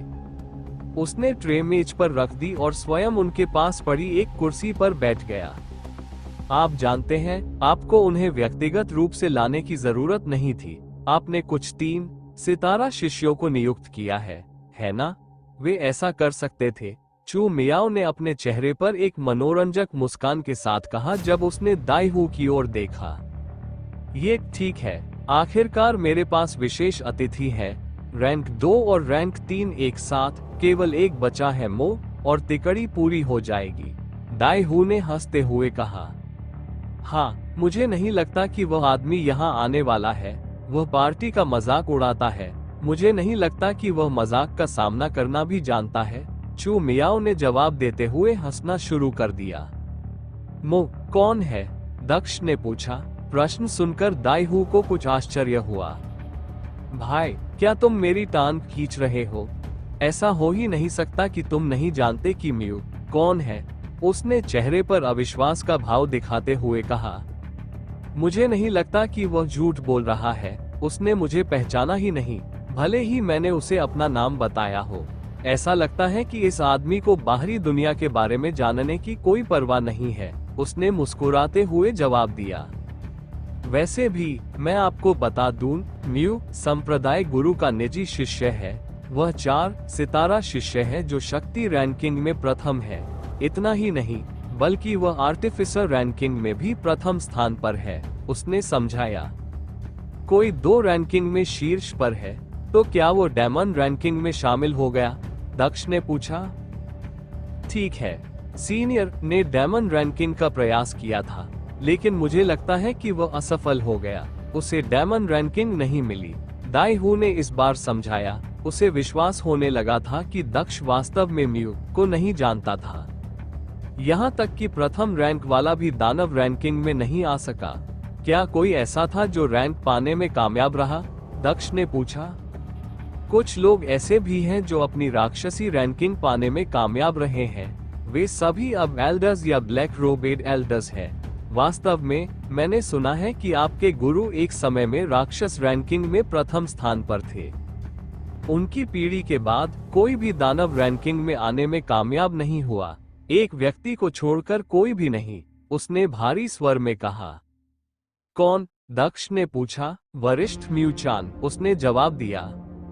दक्ष को ऐसा लगा जैसे उसने ये नाम पहले भी सुना हो। उसे अचानक एहसास हुआ कि जब वो लैंग जिन के साथ चल रहा था तो उसने कुछ लोगों को इस नाम के बारे में बात करते हुए सुना था। मेरे गुरु के पिछले शिष्य, उसने पूछा, चाहे उसे इससे कितनी भी नफरत क्यों ना हो। दूसरों के सामने उसे लैंग जिन को अपना गुरु कहना ही पड़ता था। हाँ, सीनियर म्यूचान हमारी पीढ़ी में दानव रैंकिंग में एकमात्र व्यक्ति थे, लेकिन बीस्ट हॉल के उन कमीनों ने उन्हें मार डाला, उसने कहा। उसके हाव भाव से यह स्पष्ट था कि वो बीस्ट हॉल से बहुत नफरत करती थी। चलो पुरानी बातें करना बंद करो दोस्तों, मैंने तुम्हारे लिए जो स्पिरिट ड्रिंक तैयार की है उसे पियो, ऊर्जा पाओ। दाई हू ने उदास माहौल को शांत करने के लिए कहा। हाँ, चू मियाओ ने गिलास उठाया और पेय पीना शुरू कर दिया। दक्ष ने भी एक उठाया और पी लिया। वैसे क्या यहाँ कोई ऐसी जगह है जहाँ जानवरों की देखभाल की जाती है या जहाँ संप्रदाय उन्हें रखता है? दक्ष ने सहज तरीके से पूछा। वास्तव में ऐसी एक जगह है। हम युवा शिष्यों को प्रशिक्षित करने के लिए जंगली जानवरों को वहाँ रखते हैं। वहाँ पृथ्वी लोक के बहुत सारे जानवर भी हैं। क्या आपको किसी जानवर की जरूरत है? चू मियाओ ने उसे बताया। क्या हमें वहाँ जाने की अनुमति है? दक्ष ने उससे पूछा। ठीक है, हमें प्रवेश मिल जाना चाहिए। क्या तुम अंदर जाना चाहते हो? उसने पूछा। मुझे संप्रदाय के जानवरों में काफी दिलचस्पी है, मैं इसे एक बार देखना पसंद करूंगा, दक्ष ने उससे कहा। जरूर, मेरे साथ आओ, उसने खड़े होते हुए कहा। अब तक वे दोनों अपना ड्रिंक खत्म कर चुके थे। अपनी डेट का भरपूर आनंद लो दोस्तों, दाई हू ने भी खड़े होकर मजाक किया। हाँ, यह एक बुरा मजाक था, तुम्हें पता है, चू मियाओ ने मुस्कुराते हुए दाई हू को जवाब दिया। खैर, ड्रिंक के लिए धन्यवाद, उसने कहा और दक्ष का हाथ पकड़कर चली गई। इस समय दक्ष भी हैरान था। क्या ये लड़की उसे बचपन में याद कर रही थी? हर बार उसका हाथ पकड़कर ऐसे पकड़ रही थी जैसे वह खो जाएगा। क्या तुम मेरा हाथ छुड़ा सकती हो? दक्ष ने उससे कहा। हा हा हा, क्या तुम शर्मीली हो रही हो? दक्ष की बात सुनकर वो अपनी हंसी रोक नहीं सकी।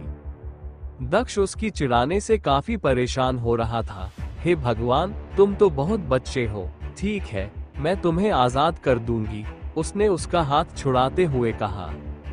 चलो देखते हैं तुम्हें छेड़ा जाना कैसा लगता है, उसने सोचा और वह उसके करीब गया और अपनी बाहें उसकी कमर के चारों ओर लपेट ली जैसे कि वे एक जोड़े हों। चू मियाओ दंग रह गई जब उसने अपनी पतली कमर पर एक हाथ महसूस किया। तुम क्या कर रहे हो? उसने पूछा और वह उसे घूरने लगा। क्यों, क्या तुम शर्मीली हो रही हो? तुम बहुत बच्ची हो, दक्ष ने उसके शब्दों को दोहराया, लेकिन उसे मुक्त नहीं किया। दिलचस्प, तुम बहुत साहसी हो। दक्ष की बातें सुनकर वो अपनी हंसी रोक नहीं पाए। जरूर, अगर तुम ऐसे ही चलना चाहती हो तो देखते हैं तुम कितने समय तक अपना ये साहस बनाए रख सकती हो, उसने चेहरे पर एक मनोरंजक मुस्कान के साथ कहा। इस प्रकार स्थिति कुछ इस प्रकार बदल गई। सभी शिष्य दंग रह गए जब उन्होंने दूसरे दर्जे के चू मियाओ और तीसरे दर्जे के लॉन्ग चेन को एक दूसरे की पीठ पर हाथ रखे जोड़े की तरह चलते देखा। क्या फालतू बात है, क्या मैं सपना देख रहा हूँ? तियू कीमिया हॉल से बाहर आ रहा था और उसने दक्ष और चू मियाओ को देखा। जब उसने उन्हें एक दूसरे के करीब चिपके हुए देखा तो उसकी आंखें आश्चर्य से खुली रह गईं। वरिष्ठ भाई, क्या आप वही देख रहे हैं जो मैं देख रहा हूँ? तियू ने अपनी दाईं ओर देखा और पूछा। उसके पास एक और आदमी खड़ा था जो दक्ष को देख रहा था। मैं भी यही सोचता हूँ, मुझे कहना होगा कि यह काफी दिलचस्प है, आदमी ने जवाब दिया। उस दिन से संप्रदाय के दानव के बारे में अफवाहों की सूची में एक और अफवाह जुड़ गई। ऐसा कहा जाता था कि वह एक ऐसा जादूगर था जो लड़कियों को सिर्फ एक स्पर्श से ही मोहित कर सकता था। वो संप्रदाय की सबसे सुंदरी चू मियाओ को अपने वश में करने में कामयाब हो गया था और अब वे फीनिक्स और ड्रैगन की तरह हो गए थे। दक्ष को इन अफवाहों के बारे में पता नहीं था और उसे इसकी परवाह भी नहीं थी। वो अब डार्क सेक्ट में था, एक ऐसी जगह जहां वह बिना सजा के कुछ भी कर सकता था। वो अपनी सारी इच्छाएं बाहर निकाल सकता था ताकि उसका हॉट डेमन उसके मामलों में शामिल न हो। लगभग 15 मिनट चलने के बाद वे एक विशाल इमारत तक पहुंचने में सफल रहे। अगर कोई अंदाजा लगाए तो ये डार्क सोल सेक्ट के स्किल हॉल से 20 गुना बड़ा होगा। इमारत के बाहर कुछ 3 सितारा शिष्य खड़े थे, वे इस जगह की रखवाली कर रहे थे। दक्ष और चू मियाओ गार्ड की ओर बढ़े। ओह सीनियर मियाओ, गार्डों ने उसका अभिवादन किया। उसने केवल सिर हिलाकर उत्तर दिया। हान हू कहाँ है? उसने पूछा। वरिष्ठ हान अभी तक यहाँ नहीं आए हैं, गार्ड ने उत्तर दिया। ठीक है, मैं दक्ष के साथ अंदर जा रही हूँ, जब हान हू वापस आएगा तो आप उसे सूचित कर सकते हैं, उसने कहा। ओह सीनियर मियाओ, क्या आप कम से कम सीनियर हान के वापस आने तक इंतजार कर सकते हैं?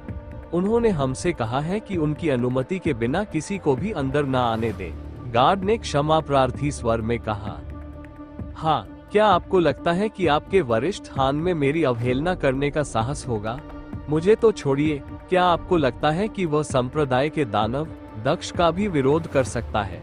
चलो हम अंदर जाते हैं इससे पहले कि वह आपके पैर भी काट दे, चू मियाओ ने कहा। ऐसा लग रहा था कि वह गुस्सा होने वाली थी, लेकिन पहरेदारों को सबसे ज्यादा डर संप्रदाय के दानव से था। उन्होंने उसके बारे में बहुत सारी अफवाहें सुनी थी। चू मियाओ से उसके बारे में सुनते ही वे डर के मारे एक कदम पीछे हट गए।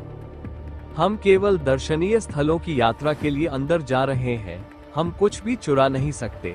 जब हान हू यहाँ आए तो उसे सूचित कर देना, उसने कहा। तो दोस्तों, आखिर कहानी में आगे क्या होगा, यह जानने के लिए नॉवेल ऑफ किंग चैनल को सब्सक्राइब करें। और अगर कहानी आप सभी को पसंद आए तो वीडियो को लाइक, कमेंट और शेयर जरूर करें। आपके एक कमेंट और लाइक से हमें स्टोरी वीडियो बनाने के लिए मोटिवेट मिलता है। धन्यवाद। उसने दक्ष का हाथ पकड़कर उसे अपने साथ खींचने की कोशिश की, लेकिन दक्ष ने तेजी से प्रतिक्रिया की और उसका हाथ पकड़ लिया।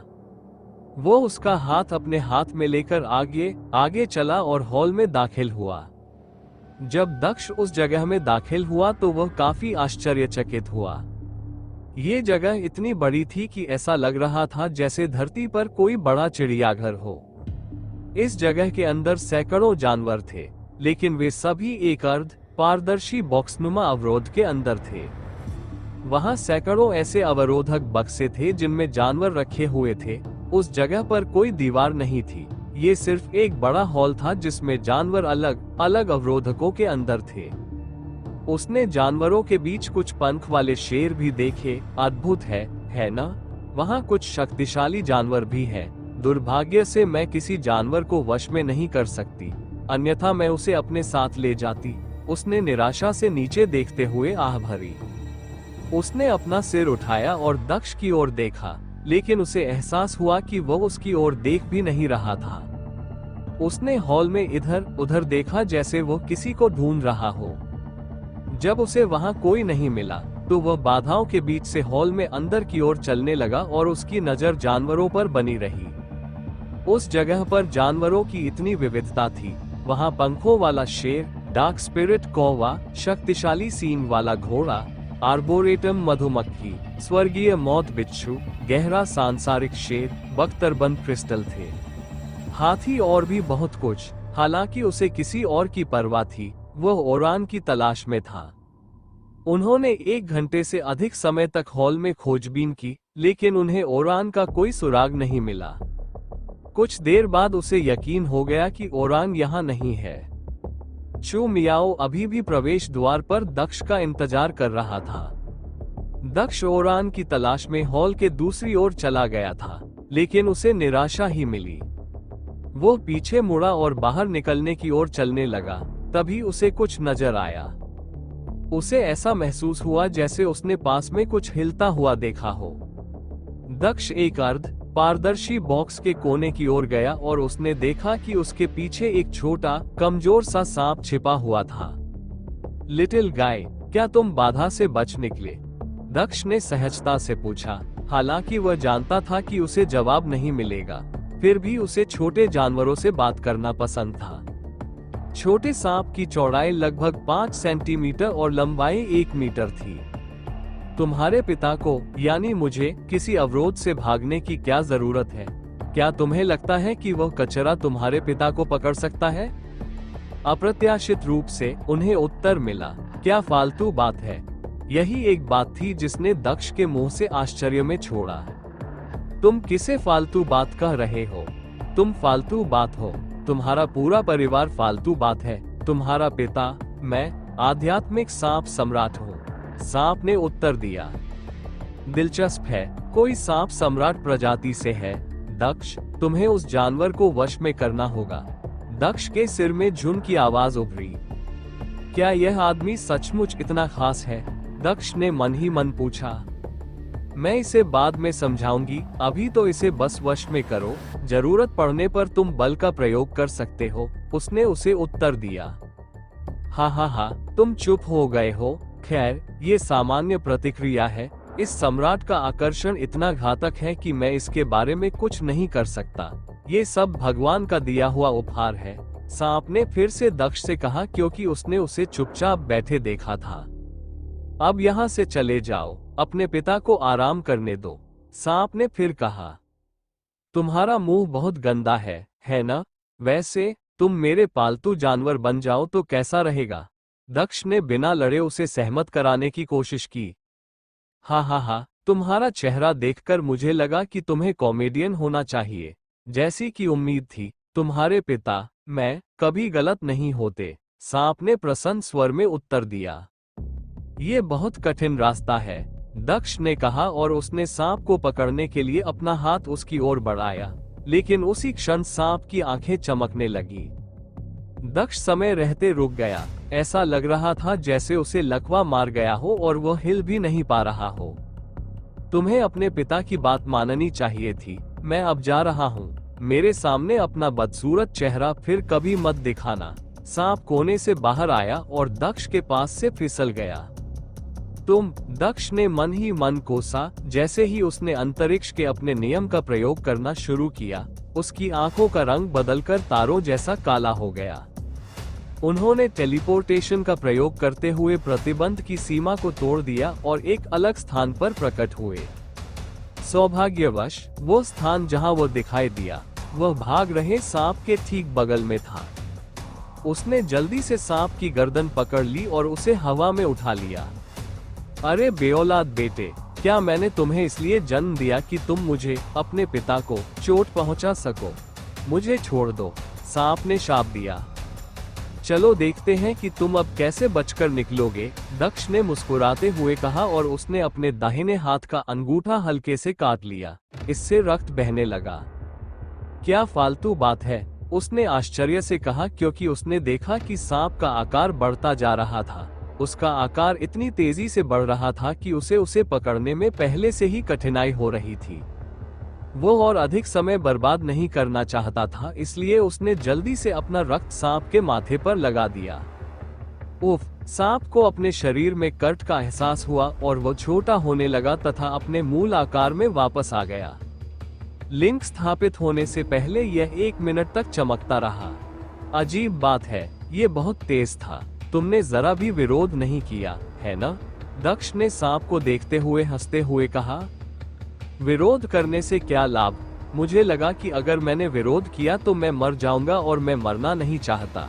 मेरी अभी शादी भी नहीं हुई है। अगर मैं मर गया तो मेरे हरम के सपने का क्या होगा? सांप ने गर्व भरी आवाज में कहा। जो भी हो, मैं तुमसे बाद में बात करूंगा। फिलहाल तुम जानवर क्षेत्र में जाओ। दक्ष ने सांप को अपनी अंगूठी के जानवर क्षेत्र के अंदर भेज दिया। दक्ष वापस चला गया और चू मियाओ से मिला। मुझे घुमाने के लिए धन्यवाद, मैं घूमकर थक गया हूँ। चलो वापस चलते हैं, उसने चू मियाओ के साथ जाते हुए कहा। वह अपने आंगन के पास पहुँचते ही उससे अलग हो गया। जब दक्ष अपने आंगन में प्रवेश कर रहा था तो सर्प सम्राट पशु क्षेत्र में घूम रहा था। हर जगह हरियाली थी, हर जगह खूबसूरत आध्यात्मिक जड़ी बूटियां और प्राचीन पौधे दिखाई दे रहे थे। दरअसल यह एक अलग ही दुनिया लग रही थी, एक ऊंची दुनिया जो जानवरों के लिए स्वर्ग जैसी थी। उस इंसान ने मुझे कहां भेजा है? क्या वो कोई जादूगर है? सांप सम्राट ने आगे बढ़ते हुए कहा। क्या यह आध्यात्मिक ड्रैगन फल है? अद्भुत! उसने एक अजीब आकार के पेड़ को देखा और जल्दी से पेड़ की ओर बढ़ गया। जैसे ही सांप पेड़ के पास पहुंचा, उसने पास में एक और जानवर देखा। यह एक बड़ा जानवर था जो गैंडे जैसा दिखता था। ये दक्ष का डार्क हॉर्न्ड आर्मर्ड गैंडा था, उसका तीसरा पालतू जानवर। इससे पहले कि सांप पेड़ तक पहुंच पाता, काले सींग वाले बख्तरबंद गैंडे ने ड्रैगन फल खा लिया। अरे कमजोर, तुमने इस राजा की चीज लेने की हिम्मत कैसे की? सांप गुस्से में दहाड़ने लगा और उसका आकार बढ़ने लगा। अब इसकी मोटाई 1 मीटर और लंबाई 90 मीटर हो गई थी। काले सींग वाले बख्तरबंद गैंडे ने चेहरे पर जिज्ञासा के भाव के साथ विशालकाय सांप को देखा। सांप को देखते हुए उसने अजीब सी आवाज निकाली। क्या मतलब है अगर मैं भी तुम्हारे मालिक का पालतू जानवर हूँ? क्या वह इंसान भी तुम्हारा मालिक है? सांप ने आश्चर्य से कहा। काले सींग वाले बख्तरबंद गैंडे ने अपना सिर हिलाया। आह, ठीक है, मैं उस आदमी को कुछ सम्मान दूंगा और तुम्हें माफ कर दूंगा, लेकिन तुम्हें यह नहीं भूलना चाहिए कि अब से मैं बॉस हूँ। सांप सम्राट ने कहा और उसका आकार कम हो गया और वह अपने मूल आकार में वापस आ गया। काले सींग वाले बख्तरबंद गैंडे ने एक और अजीब सी आवाज निकाली, मानो वह उससे कुछ कह रहा हो। तुम्हारी बड़ी बहन बॉस है। कौन है जो इस भगवान से यह पद छीनने की हिम्मत करता है? मुझे उसके पास ले चलो। सांप सम्राट ने अपने चेहरे पर गर्व भरी नजर डालते हुए कहा। काले सींग वाला बख्तरबंद गैंडा एक निश्चित दिशा में आगे बढ़ने लगा और छोटा सांप उसके पीछे चलने लगा। लगभग 50 मिनट चलने के बाद वे एक पेड़ के सामने रुक गए। एक छोटी सी अलौकिक चंद्र बिल्ली पेड़ की छाया में सो रही थी। पेड़ के ऊपर एक रक्त लाल कैटरपिलर जैसा जानवर था और एक सुंदर कोंडोर आकाश में हवा की तरह उड़ रहा था। क्या वो छोटी सी चीज बॉस है? सांप सम्राट ने कैटी की ओर देखते हुए पूछा। काले सींग वाले बख्तरबंद गैंडे ने अपना सिर हिलाया। क्या मुझे मत बताओ कि वह प्यारी बिल्ली तुम्हारी बॉस है? क्या तुम्हें खुद पर शर्म नहीं आती? इस भगवान को उसे ये स्पष्ट करने दो, अब से तुम मेरे अधीनस्थ रहोगे। सांप सम्राट ने गर्व भरे स्वर में कहा और वह लिटिल स्नो की ओर सरकने लगा। यो लिटिल फ्लफ, उठो, ये भगवान तुमसे बात करना चाहता है, सांप सम्राट ने कहा और वो छोटी बर्फ से कुछ इंच दूर रुक गया। ओह, लिटिल स्नो ने धीरे से अपनी आंखें खोली और जिज्ञासा से छोटे सांप की ओर देखा। जैसे ही लिटिल स्नो की नजर उस पर पड़ी, सांप सम्राट को अपने शरीर में ठंडक महसूस हुई।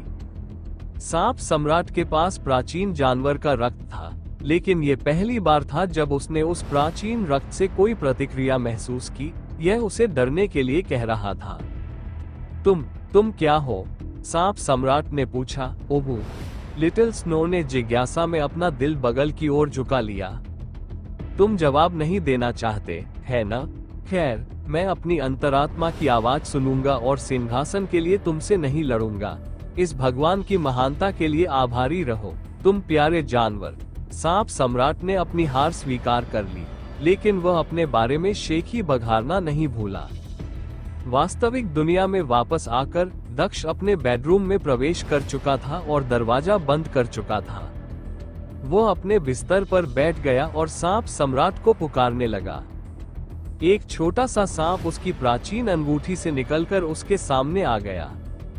हो, तुमने इस महान भगवान को बुलाया है। इस भगवान को बताओ कि तुम्हें क्या चाहिए और मैं तुम्हारे अनुरोध पर विचार कर सकता हूँ, सांप सम्राट ने गर्व के साथ कहा। इतना घमंड मत करो, मैंने तुम्हें नाम देने के लिए बुलाया था। तुम्हारा कोई नाम नहीं है ना? दक्ष ने पूछा। इस भगवान का कोई नाम नहीं है, लेकिन लोग मुझे आदरपूर्वक महाराज कहते हैं। आप चाहें तो मुझे इस नाम से भी पुकार सकते हैं। हालांकि ऐसा करने से आप इस भगवान की कृपा में नहीं आएंगे, फिर भी आप ऐसा कर सकते हैं, सांप सम्राट ने उत्तर दिया।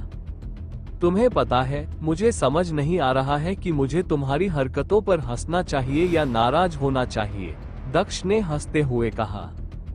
खैर, मैंने तुम्हारे लिए एक नाम तय कर लिया है। चूंकि तुम होशियार हो और बात कर सकते हो, इसलिए तुम्हारा नाम डेमियन होगा, दक्ष ने कहा। डेमियन, क्या तुम गंभीर हो? इतना साधारण नाम।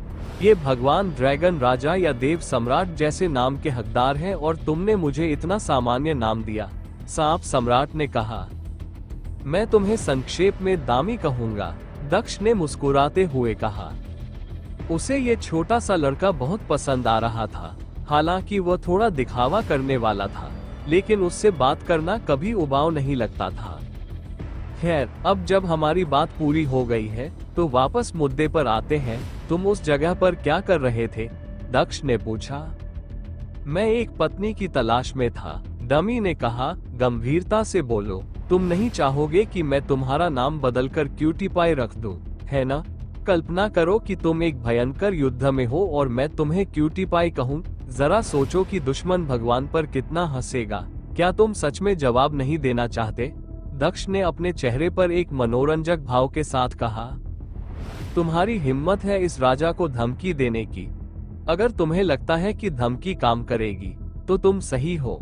इस राजा को दुश्मन के सामने शर्मिंदा मत करो, सांप सम्राट ने पूरी गंभीरता से कहा। हा, मैं नहीं बता सकता कि तुम गंभीर हो या नहीं। ठीक है, मुझे बताओ कि तुम वहां क्या कर रहे थे? दक्ष ने पूछा। ये भगवान किसी चीज की तलाश में था। मुझे नहीं पता कि वह क्या है, लेकिन मेरा रक्त मुझे बता रहा है कि इस जगह पर कुछ महत्वपूर्ण चीज है जिसकी मुझे जरूरत है।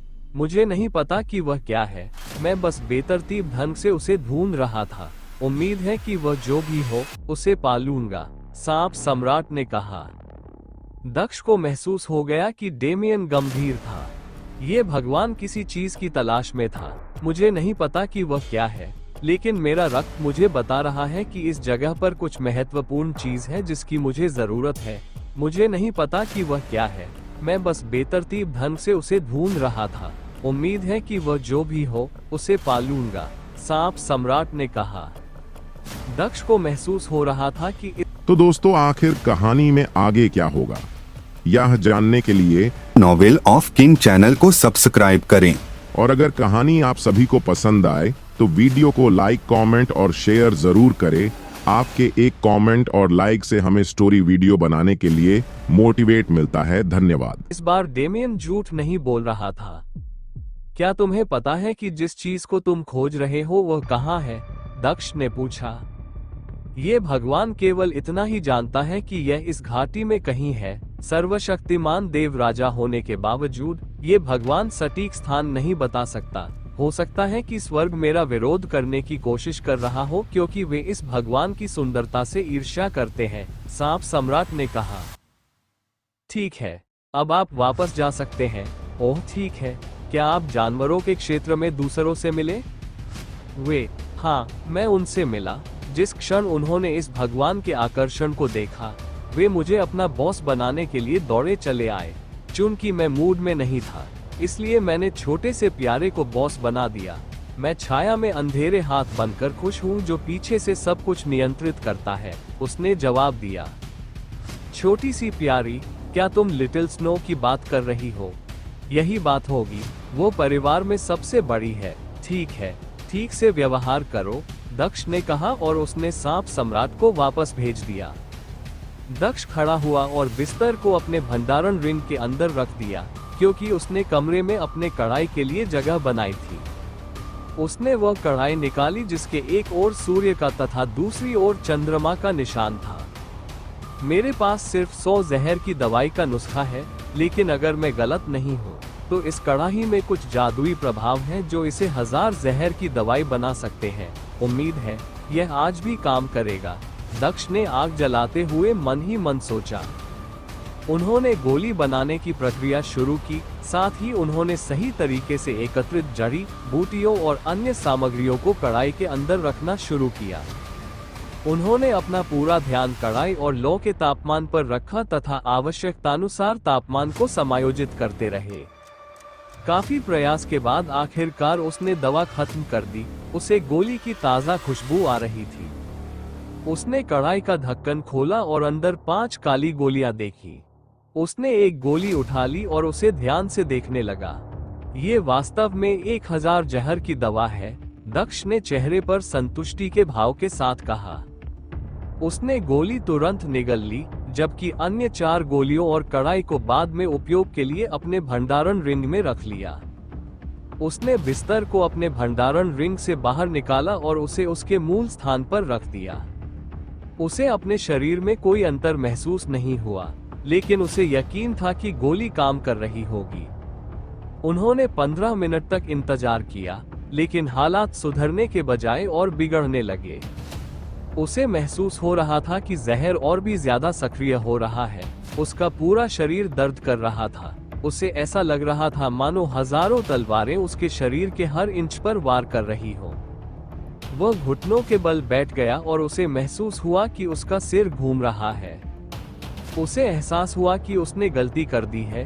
1000 जहर की दवाई भी इस खास जहर को ठीक नहीं कर सकती। कोई और विकल्प न देखकर उसने लैंग जिन का विशेष ट्रांसमिशन तावीज निकाला और जमीन पर गिरने से पहले उसे एक संदेश भेजा। वो बेहोश हो गया।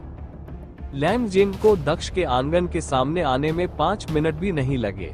उसने दक्ष के कमरे का दरवाजा तोड़ा और जल्दी से अंदर घुस गया।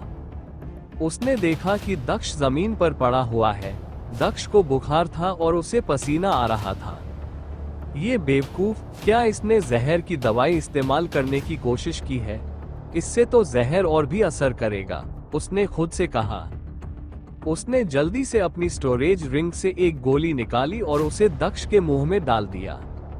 अब वो बस इंतजार कर सकता था। उसने दक्ष को वापस बिस्तर पर लिटा दिया और खुद कमरे से बाहर निकल गया। वो हॉल में सोफे पर बैठ गया और अपनी अलमारी से एक किताब निकाली। ये लड़का मुझे कभी चैन से नहीं सोने देगा। उसने बुदबुदाते हुए किताब खोली और उसे पढ़ना शुरू किया। 5 घंटे बीत चुके थे और जब दक्ष ने अपनी आंखें खोली तो रात हो चुकी थी। उसने खुद को बिस्तर पर लेटा पाया और उसका सारा दर्द गायब हो गया था। क्या उसे मेरा संदेश मिल गया और वह मुझे बचाने आया?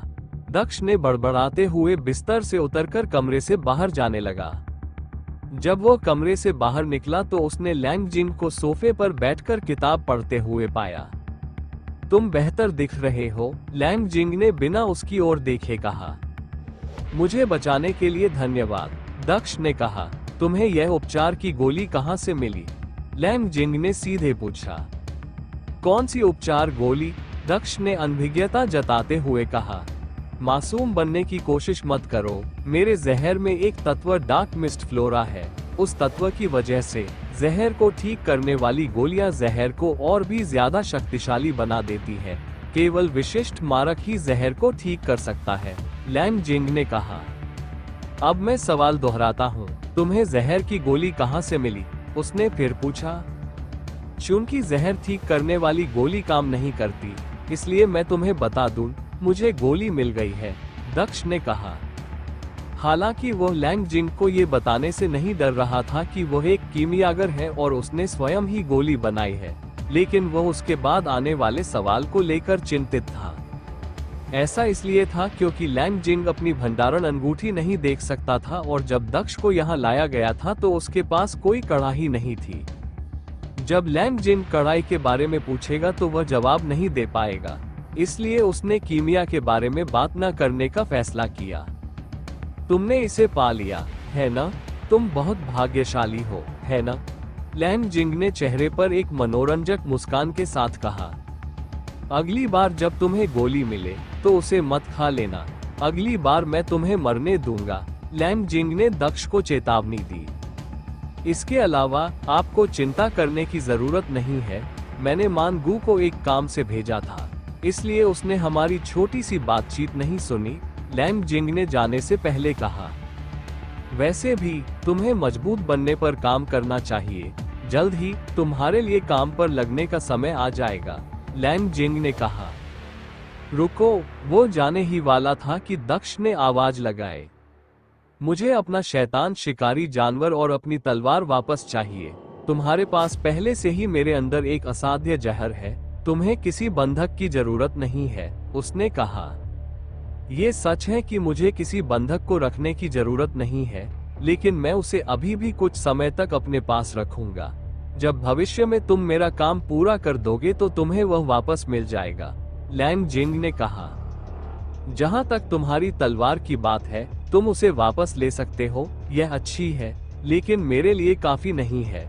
उसने राजा की तलवार निकाली और उसे दक्ष की ओर फेंक दिया।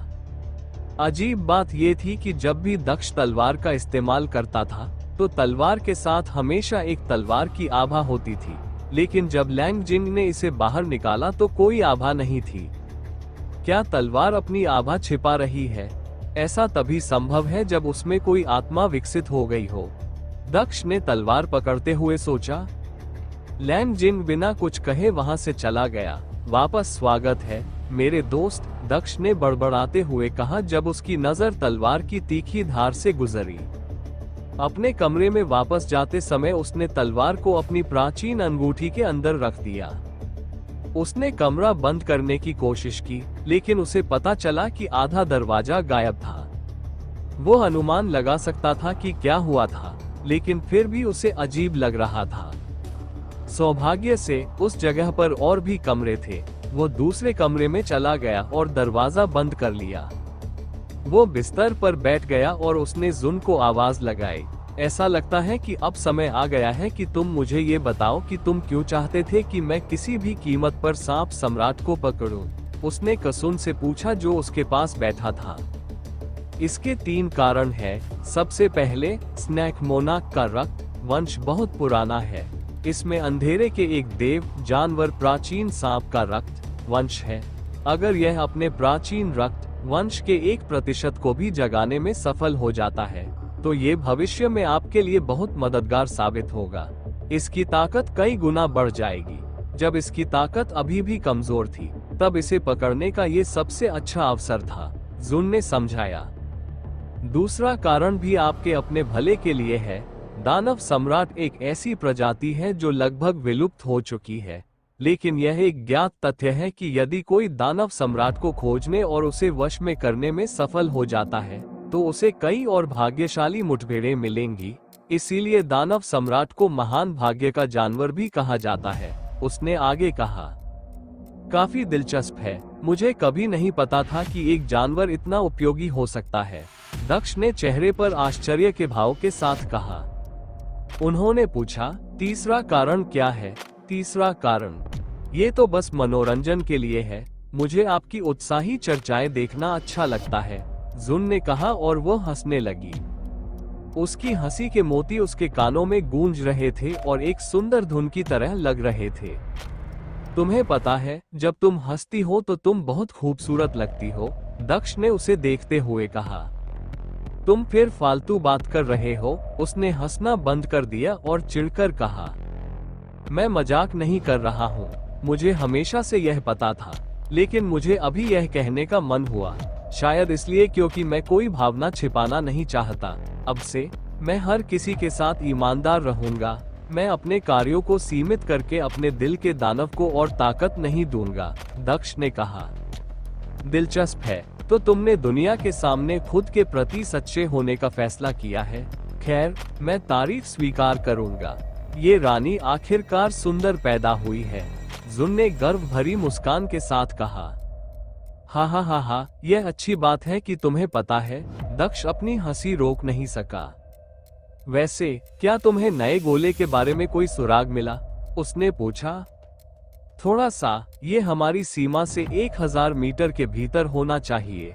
मैं इससे अधिक स्पष्ट नहीं हो सकती, उसने कहा।